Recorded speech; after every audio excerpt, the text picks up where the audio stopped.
So, I have mentioned about the classification of wave force regimes. So, one is the regime where the Morrison equation can be adopted, and the other regime being your diffraction, application of diffraction theory. Now, we have what is called as the Frucht-Taylor force, and in general all the diffraction force calculations are based on the Frucht-Krylov pressure forces, which are derived from ideal flow and by applying the linear Airy's theory. Now, these forces are then modified by experimental flow coefficients. But what exactly is Frucht-Krylov force? Frucht-Krylov force is nothing but the forces that the pressure field is, we assume that the pressure field is completely undisturbed by the presence of any structure. So, a structure is present, wave is moving, and due to the structure you would have the pressure disturbed, but we assume that the pressure is undisturbed, and then we try to evaluate the pressures on one side and on the other side and try to calculate what is the net pressure force acting on the structure. So, this can very well be understood from a simple example wherein we consider the evaluation of total horizontal vertical force as well as the overturning moment on a single submerged solid column or a cylinder. So, this is a classical example that is available in published literature. So, and which is quite handy as an example for us to understand the Frucht-Krylov force. So, for that purpose we assume a submerged column, as you can see here, and the plan view, the top view is as shown here, the diameter is 2a and the height of the column is h in a water depth of d. So, we consider O the center point of the column at the seabed as a point at which you might be interested in knowing the moment. So, the forces acting in the horizontal direction and the vertical direction are represented as can be seen here and here, and this horizontal force is expected to act at a distance of z from the seabed, and the horizontal force vertical force is expected to act from a distance x.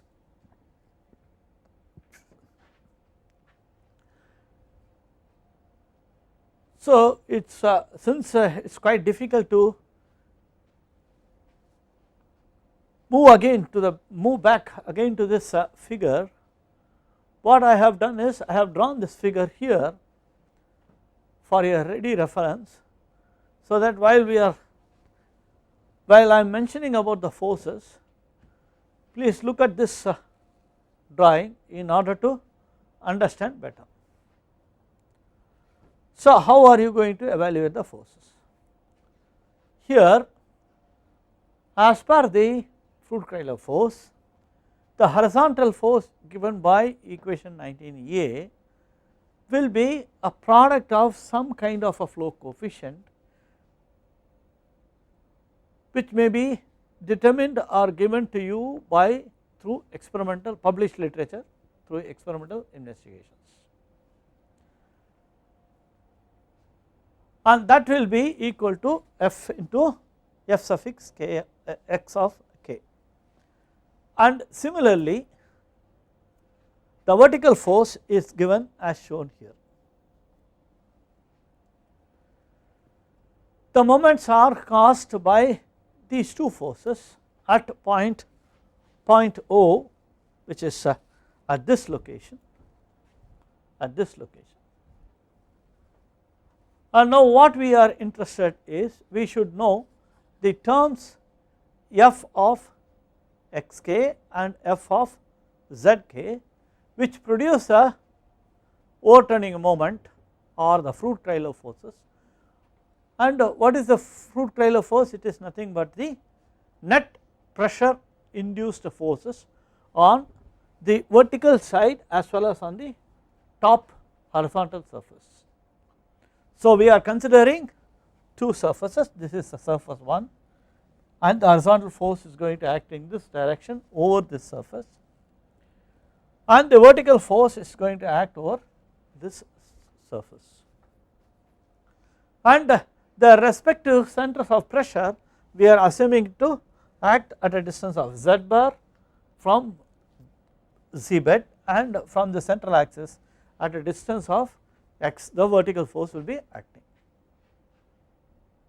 Okay.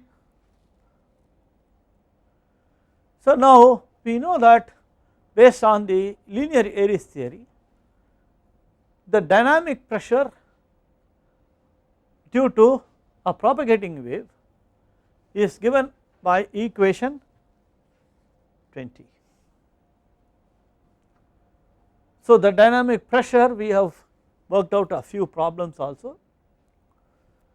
So the dynamic pressure is going to change with respect to z, and it is going to, at each elevation it is going to be varying as a sine function or a cosine function. So now the parameter f of f kx can be obtained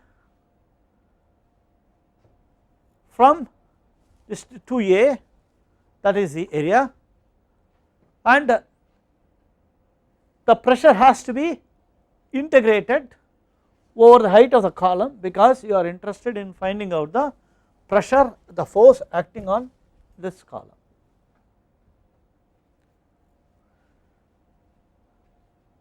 So what is the location at this is equal to minus d, z equal to minus d, and at this point it will be d minus h but negative. Okay. So you will have minus d to h minus d. Okay.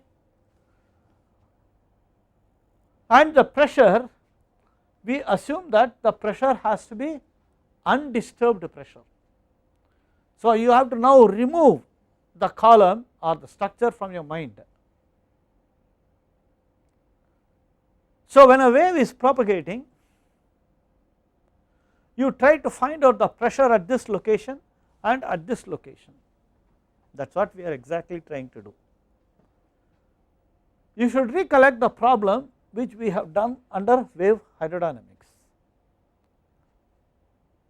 One or two problems we looked at the phase at which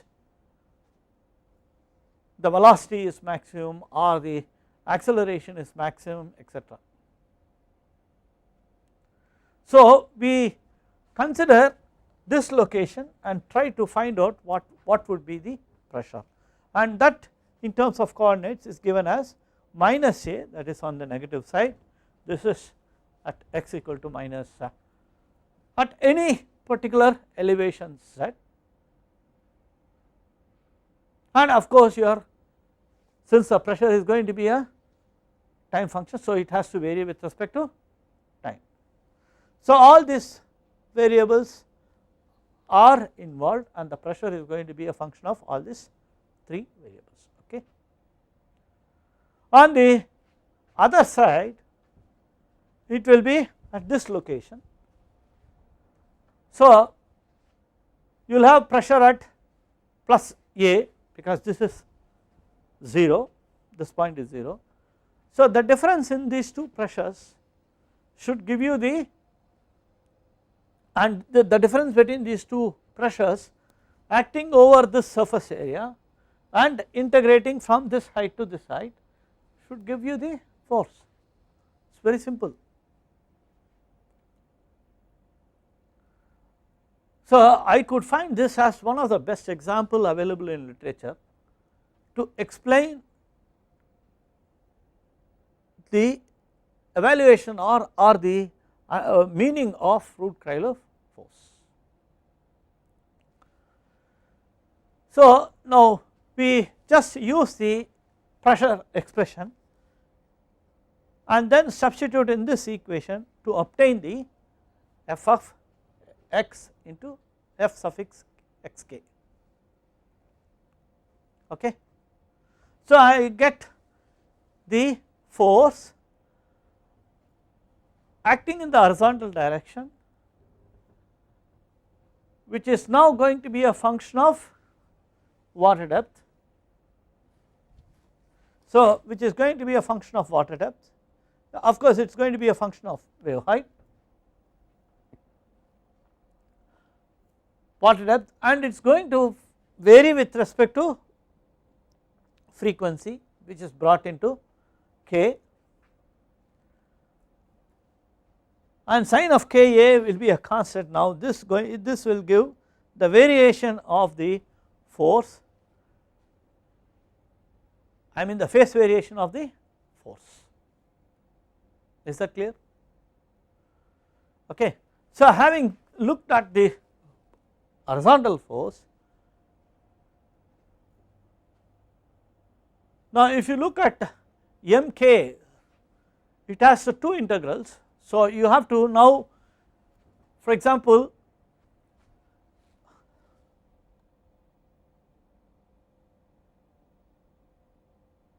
in a similar way you need to get the expression for the force in the vertical direction.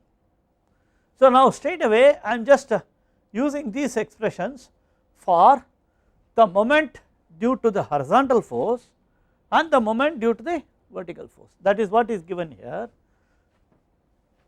So MHK, which is the horizontal force, will be that 2A will be still there, and then this is the horizontal force which we saw by from the previous expression, right. Previous expression we had this is what is given here, and that will be acting over a distance d of minus z. Okay. So yeah, the correction. So similarly you can also derive the forces acting in the vertical direction, but instead of repeating that I am straight away going into the forces due to the vertical force, moment due to the vertical force. Now that is given as, now in this case it is going to vary from minus A, so this is your coordinate axis, so minus A to plus A, and that is the area over which your vertical force is going to act in this case, and this is going to act over a distance of x bar or x as I have indicated here. So this will be this is the elevation up to which at which the pressure is going to act.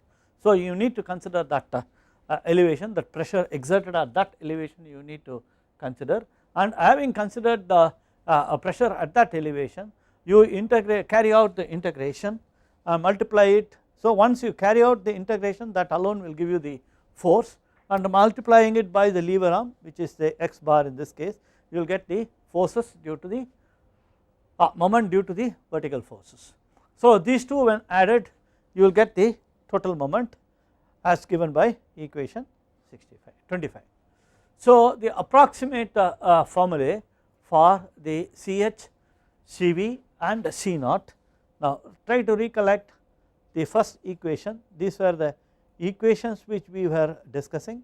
Now I have explained about the evaluation of the forces Fk x of k and z of k, and now once you use these coefficients, then you can arrive at the values of the forces, moments, etc.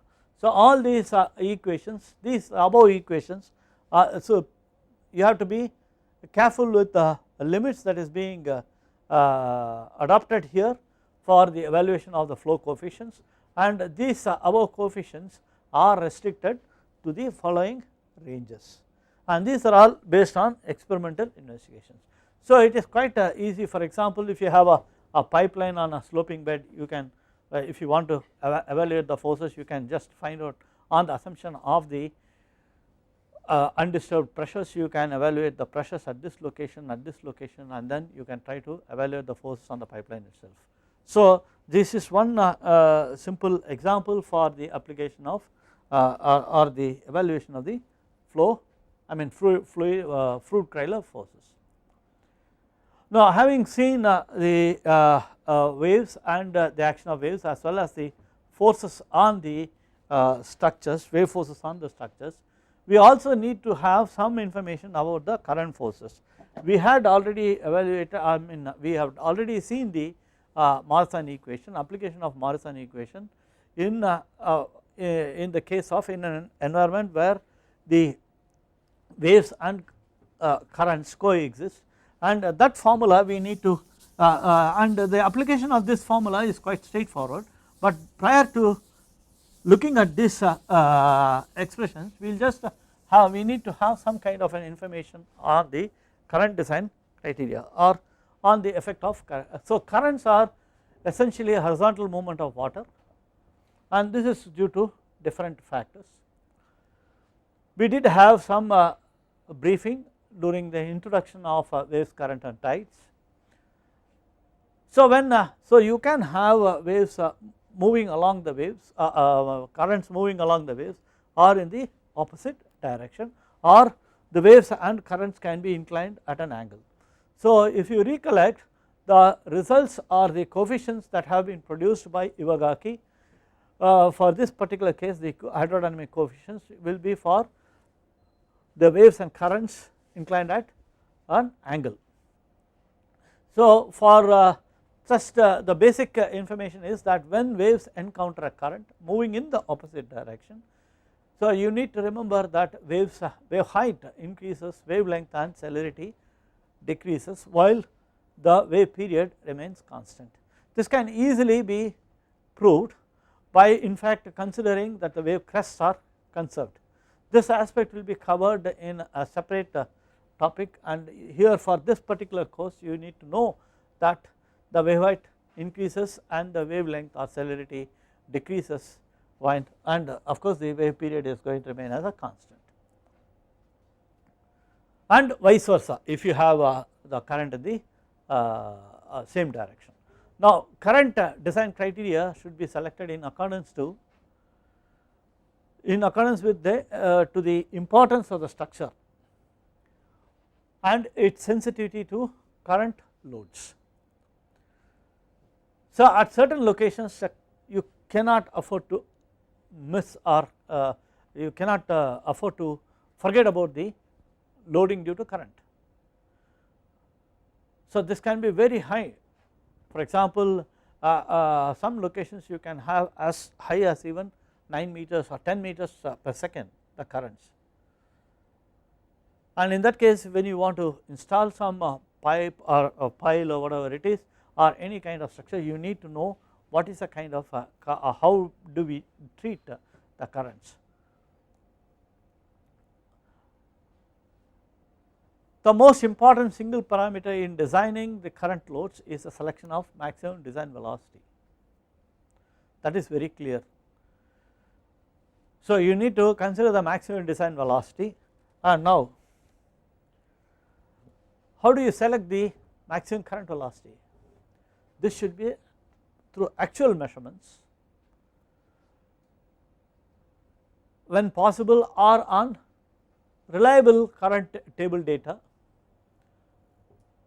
and we need to consider the seasonal or storm level maximum and superposition of various interacting sources of current. For example, you have the tide induced current, or the due to that very often the most although we have some of this river runoff, wind stress, etc., the tide induced is going to be quite dominant. So it depends on the type of projects you are dealing with, and if it is a project of major importance, then it is better you carry out a measurement campaign and try to assign or try to fix up your current magnitude for the design of structures. In general, for shallow water sites where measurements are lacking, the vertical distribution of the tidal current velocity can be to some extent assumed to be distributed as a function of 1/7 power formula. So this 1/7 power formula, it comes from oceanography, where this is widely adopted. So you will see that this gives the tidal current velocity at any depth z, which is equal to UTS, that is the surface current, and z is the distance above the bottom measured positive upward. So this in this definition of this formula, the definition of your z axis is just the opposite when compared to what we have done or what we have seen under the wave mechanics. Why it is represented in terms of UTS, that is surface current? Because surface currents are quite easy to measure. So when you want to design a structure for example, when you want to design, you just design for the whole first what do? You design, you evaluate the force distribution along your obstruction or the pressure distribution, and then you look at the total force and the moment. In a similar way, you need to have the distribution of the currents. So when you want to have the distribution of currents, one simple method which we have in hand is the 1/7 power formula, which has been discussed here. Now with this, what I will do is we will come back to the wave forces, but prior to doing the taking up the diffraction regime, we will just look at the some of the problems through which we can understand the wave forces. I have taken a pile to illustrate the effect of different parameters on the wave forces. That is the intention of this lecture. One is to demonstrate the calculation process, the application of the Morrison equation, then we will obtain the wave forces, and also we will just try to change the variables involved, like your wave height, wave period, water depth, etc. And then try to understand the physical process, like what happens to the wave loads.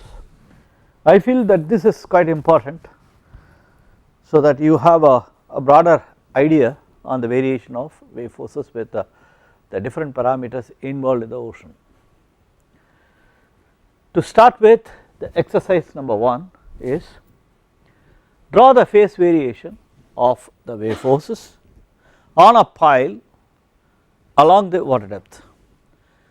So you are interested in, you are supposed to draw the phase variation. So this will be the eta. So we want to know how the drag force varies, or how the inertial force varies, or how the total force varies with respect to time.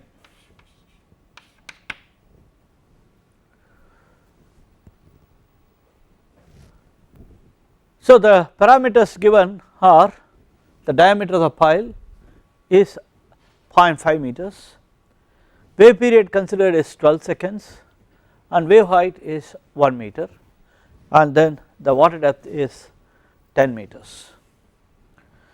So when you are given all this data, and asked to evaluate the wave forces, what are the steps you need to follow? As we have seen in the Morrison equation, although the Morrison formulation is quite straightforward and quite simple, the uncertainty lies in the selection of an appropriate wave theory for the description of particle velocities and acceleration, and number 2, assigning the values for the hydrodynamic coefficients of coefficient of drag and inertia. So what we are considering herein is only the linear wave theory, but the procedures are outlined here. First we need to find out if Morrison equation will be valid or can it be applied for this kind of a problem for the given set of data. Is that clear? So first you have to calculate the ratio of wave height to the diameter. In this case it is equal to 2, and you know the other parameters to be calculated, how to be calculated, your deep water wavelength, then calculate your d by L naught, and then once that is obtained, then calculate your d by L, and hence the wavelength.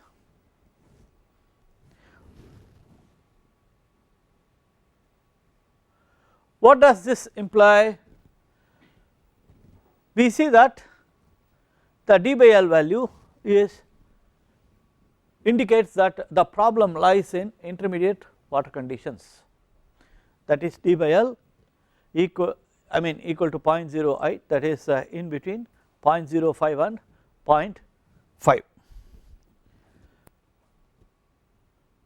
So this would imply that the wave force along the water depth will be more or less equal, that is it is the wave force closer to the seabed also will be somewhat comparable to that exerted near the free surface, whereas in shallow waters you know that the particle displacements are felt over the entire depth. So in that case the force will be phenomenal, and in the deep waters you know that the force will be acting only near the closer to the free surface up to a distance of L naught by 2, L naught by 2, that is please brush up your basic wave mechanics to understand this.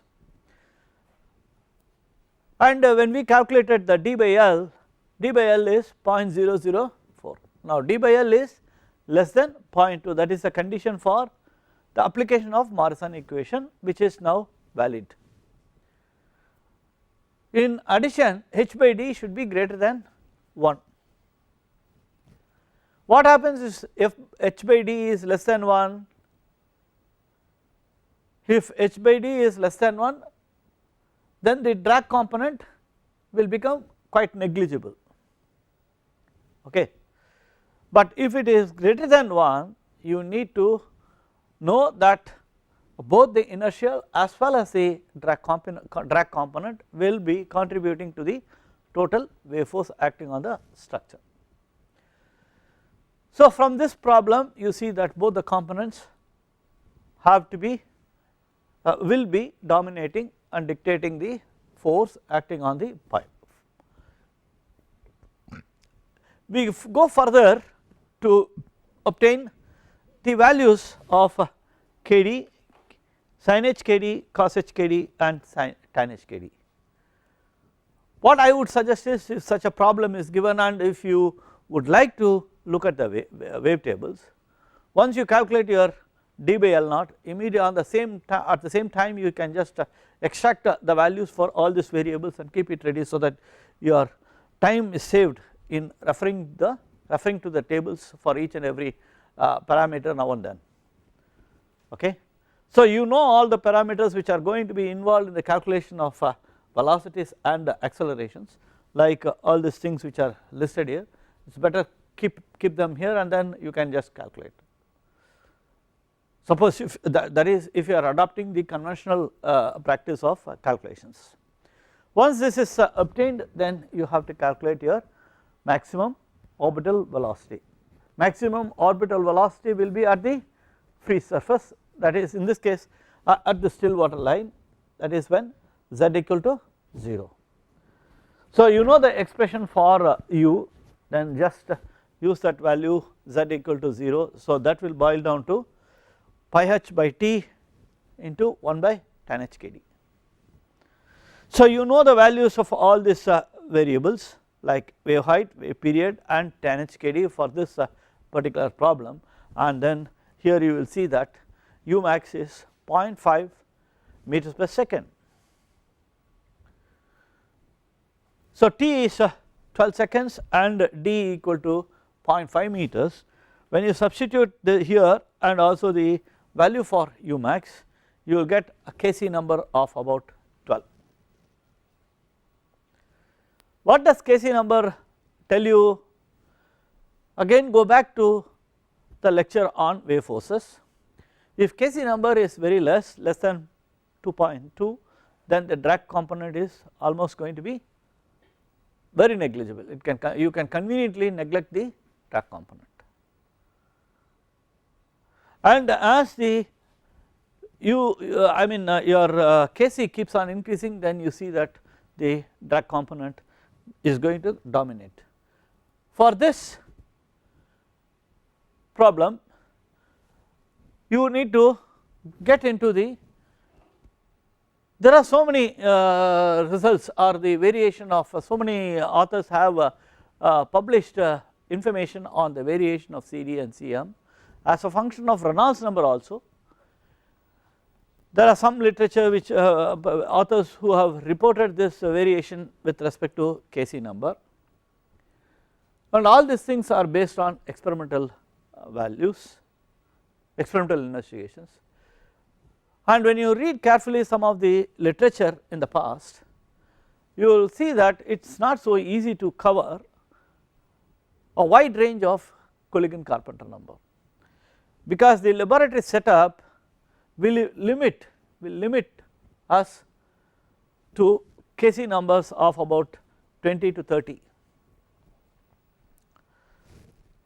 It was Chakravarty who has done a lot of experiments covering, he has used a setup which is called as U-tube also, and then with this he was able to, with this and other facility, he was able to generate Culligan-Carpenter number up to about 80 or even slightly beyond. So now you have a wide range of Kc number, the variation of CD and Cm for a wide range of Kc number. You can also refer to API code, DNV code, there are other codes which also gives all this information. So herein I am using the Chakrabarty. This information is available in the textbook of Chakrabarty Hydrodynamics of Offshore Structures. Then for the present problem, you know that the Kc number we have evaluated as 12.4 or 12.5. So just get into this, get into these two curves and then pick up the value of, this is a mean line. So you see that the scatter in the coefficient of drag is very less. The nature of this very less scatter in the variation of CD and Cm is probably achieved by very few investigators like Chakrabarty himself, and if you look at the literature, the scatter normally is quite large. So one need to be very careful when you are using this these results from different authors on the variation of CD and Cm.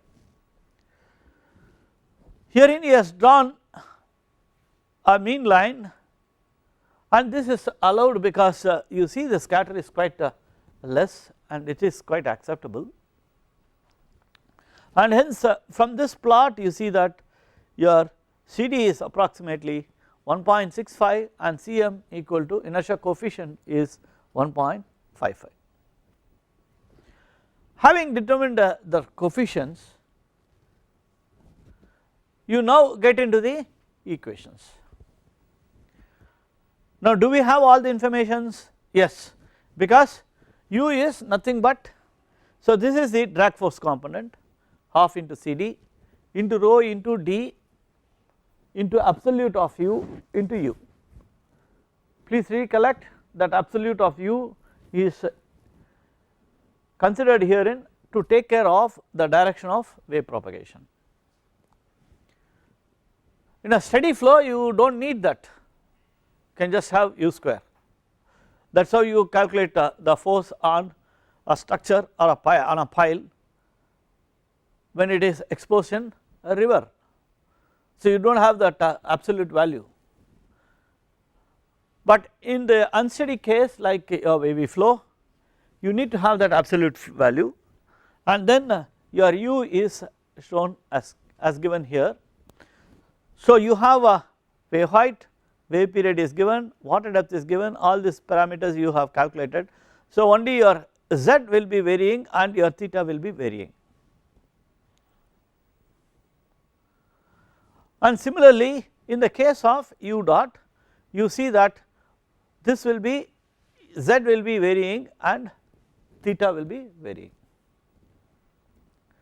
But what was the problem? Problem is to find out the phase variation. So when a wave is acting like this, how the drag force, inertia force and the total force will be varying at different elevations, that is the problem. So what I do is I take a particular value of z, because all other parameters are known to us now, d, h, t etc, everything is known.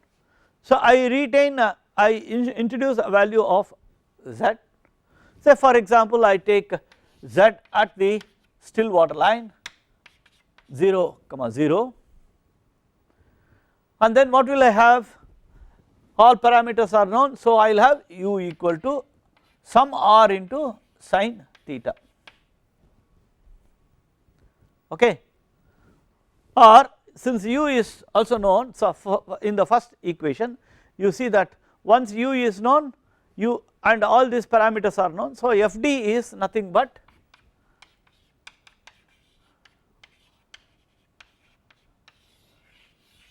so once I calculate my R1 at particular z, in this case it is 0, you keep changing at different locations, I get the value of R1 and so I can draw the variation of drag force, that is the phase variation of the drag force. So then the same procedure I need to use for inertial force, z I will fix z, then vary all the other way, all the substitute the values for the other variables, then I can get Fi equal to q1 into cos theta. Of course this will be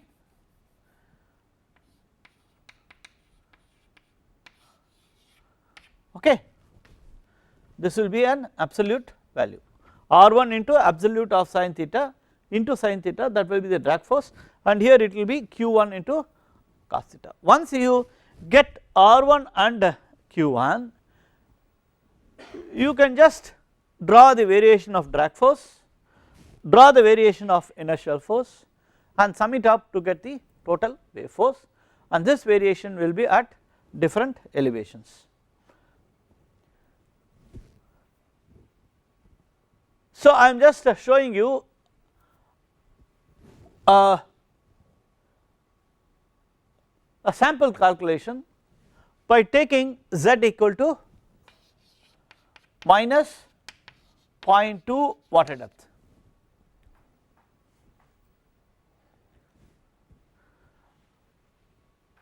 So the equation is known there, and then just follow the same procedure, I will get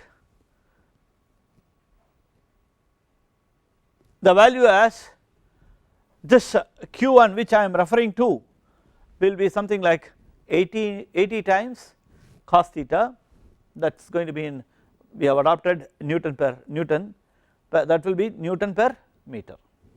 And note that in the equation you have a negative sign for the inertial force, that is because of the acceleration, okay. So that will continue to arrive continue to remain there, that negative sign. So how does the inertial force vary? Looking at this it will be a cosine curve, okay, this is a cosine curve, but note that there is a negative sign and hence the variation of inertial force will look as shown in that picture for z equal to minus 0.2 d. And where will be the maximum force occurring? At cos equal to 180, so you will have 80 point something 0.2 newtons per meter, that will be the maximum force, okay. Is that clear?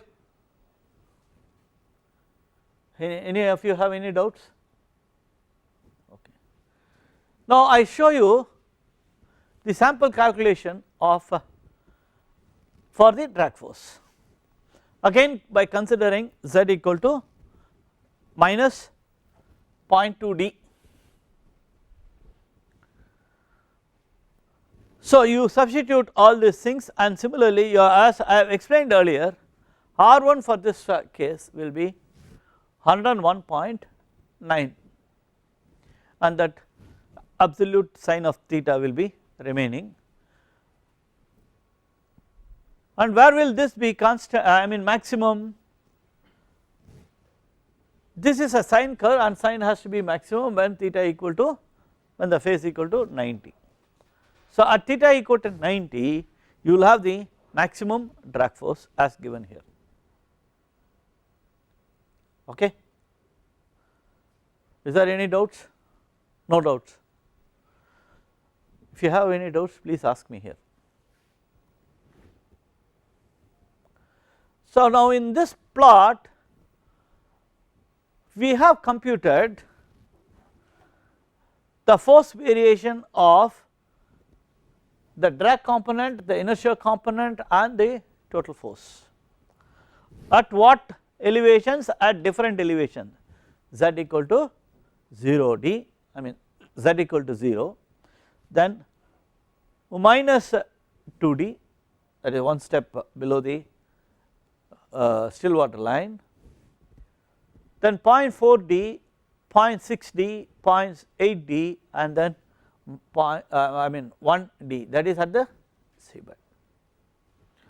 Remember that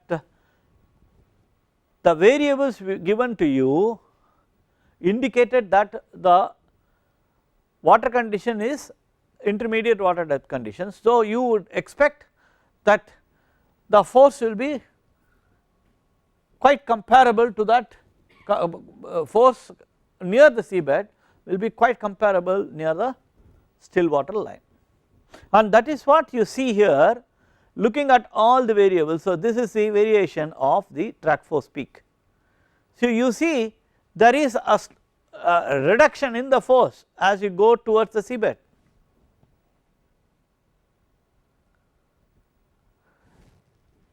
So but the reduction is not drastic, it is quite steady, there is a steady decrease in the drag force as you go towards the seabed. This in the event of a deep water conditions, what will happen, this rate of reduction will be quite drastic, particularly after z equal to minus L naught by 2, okay. So the same thing is observed in the variation of inertial force, again the inertial force will be varying like this. And what about the total force? When you superpose both, the total force variation will be as shown here. So you see that gradual reduction in the force as you go towards the seabed.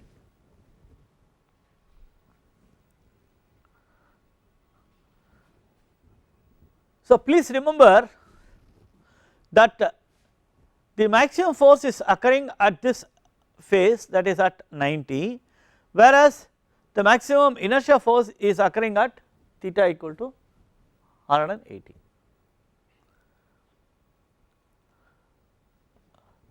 Many of the students what they do is, when they are asked to evaluate the maximum force, it is quite easy to get the maximum drag force. Maximum drag force, it is enough you calculate up to this, and maximum inertia force you calculate only Q1.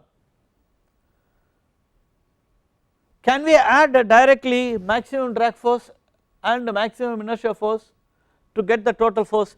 Can I say that total force equal to Fd max plus Fi max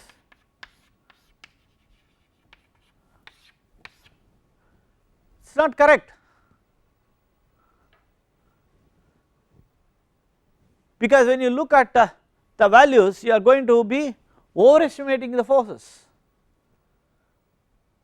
So this variation, the phase variation clearly depicts that. What will happen if you just add this is approximately close to 100 and this is approximately close to 75, so you are getting something like 175.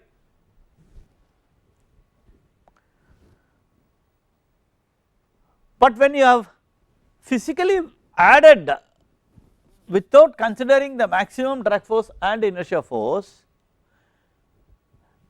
you see that the variation looks like this, and your total maximum your maximum force at any given elevation will be, this will be the maximum force. And the phase at which the maximum force is occurring, maximum total force is occurring, is neither 90 degrees nor 180 degrees. Understand? It is somewhere in between, and this phase angle we need to determine. Why you need to determine this? If only if you are interested in calculating the total maximum force. What are we having here? In this plot we are having only the total force variation, how the total force varies at a given elevation as a function of phase, that is all this gives. So one way is you pick up the force at each elevation, the maximum force, pick up at this elevation, the maximum force at this elevation, maximum force, etc. So what will happen? You will have maximum force here, maximum force like this. So the force variation will be like this. Let me say that the wave is moving in this direction. So if I have if I need to get the total force, then I have to integrate this total force. So instead of picking it from the figure, we can also evaluate the phase at which the maximum force occurs, and that is what we had done earlier in the lecture material. Please go through the lecture material, so you will understand how this theta max is determined. Okay. So this problem clearly conveys to us the phase variation of the wave force and how, what kind of information we can obtain. Thanks.